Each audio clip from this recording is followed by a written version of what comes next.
Welcome to ஜிஜிஸ் டேபுக். இன்றைக்கி நாம் ரொம்பவே ஆரோக்கியமான வெறும் 10 நிமிஷத்துக்குள்ளேயே குயிக்காக தயார் செய்யக்கூடிய வெள்ளை சோள மாவில் லட்டு ரெசிபி தாங்க பார்க்க போகிறோம். இதில் இரும்பு சத்து, நார் சத்து, புரோட்டீன், விட்டமின்ஸ், மினரல்ஸ்னு நிறைய சத்துக்கள் இருக்குது. அது மட்டும் இல்லாமல் ரத்த அழுத்தத்தையும் கம்மி பண்ணும். இன்றைக்கி நம்ம செய்யக்கூடிய இந்த வெள்ளை சோள லட்டுக்கு வெறும் 3 பொருட்கள் இருந்தால் போதுங்க, குயிக்காக தயார் செஞ்சிடலாம். நார்த் இந்தியாவில் இந்த லட்டுவை விநாயகர் சதுர்த்திக்கும் நவராத்திரிக்கும் பிரசாதமாக செய்வாங்க. ஆந்திரா சைட்லையும் நாகபஞ்சமிக்கு பிரசாதமாக செய்கிறது வழக்கங்க. ரொம்பவே சுலபமாக செய்யக்கூடிய இந்த வெள்ளை சோள மாவு லட்டுவோட செய்முறையை பார்க்கலாம் வாங்க. முதல்ல ஒரு பேன் எடுத்துக்கலாம். அதில் 2 டேபிள் ஸ்பூன் அளவுக்கு நெய் சேர்த்துக்கலாம். நெய் நல்லா சூடானதுக்கப்புறமா 1 கப் அளவுக்கு நம்ம வெள்ளை சோள மாவை எடுத்து சிம் ஃப்ளேமில் வச்சு நம்ம நல்லா வறுத்துக்கலாம். கண்டிப்பாக தணல் ரொம்ப கம்மியாக தாங்க வச்சுக்கணும், ஹை ஃப்ளேம் வைக்கக்கூடாது. நல்ல வாசனை வர வரைக்கும் இதை வறுக்கணும். கொஞ்சம் கலர் கூட சேஞ்ச் ஆகும். இதுக்கு 10லேருந்து 15 நிமிஷம் எடுக்குங்க.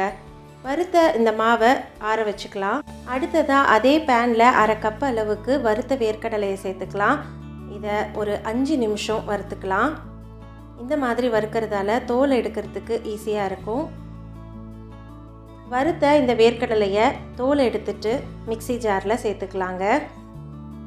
கூடவே இந்த லட்டுக்கு தேவையான அளவுக்கு வெல்லம், இங்கே நான் 1 கப் அளவுக்கு வெல்லத்தை பொடிச்சு சேர்த்துக்கிறேன். இதை அப்படியே நல்லா பவுடர் பண்ணி எடுத்துகிட்டு வந்துடலாம்.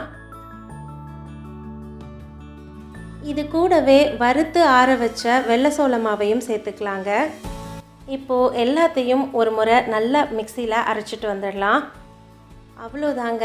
அரைச்சிட்டு வந்த கையோட நம்ம உருண்டை பிடிச்சோன்னா நம்மளோட வெள்ளை சோள மாவு உருண்டை தயாராகிடும். உருண்டை பிடிக்கிற சமயத்தில் கூடவே 2 டேபிள் ஸ்பூன் நெய்யை சூடு பண்ணி தனியாக ஒரு கப்பில் எடுத்து வச்சுக்கோங்க. தேவைப்படும் பொழுது கொஞ்சம் கொஞ்சமாக நெய்யை சேர்த்து நம்ம உருண்டை பிடிச்சிக்கலாம். நிறைய நெய் சேர்த்தோன்னா ருசியும் நல்லாவே இருக்கும். நான் ஹெல்த்தியான ஒரு லட்டு செய்யணுன்றதால ரொம்ப கம்மியான நெய்யை சேர்த்துருக்கேன். இந்த மாதிரி சிறுதானியங்களை நம்ம குழந்தைகளுக்கு லட்டு மாதிரி செஞ்சு கொடுத்தோன்னா அவங்களுக்கு ஈவினிங் ஸ்நாக்ஸாகவும் மாறிடும். அது மட்டும் இல்லாமல் சத்தான ஒரு லட்டு கொடுத்தோம் அப்படின்ற ஒரு திருப்தியும் நமக்கு கிடைக்குங்க.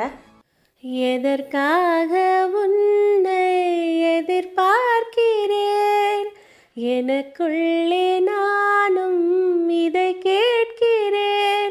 இனிமேல் நானே நீயானேன், இவன் பின்னாலே போவேனே. இனி நீயும் நானும் ஒன்றாய் சேர்ந்தால் காதல் 2 எழுத்து. விண்மீன் விதையில் நிலவாய் முளைத்தேன், பெண்மீன் விழியில் என்னையே தொலைத்தேன்.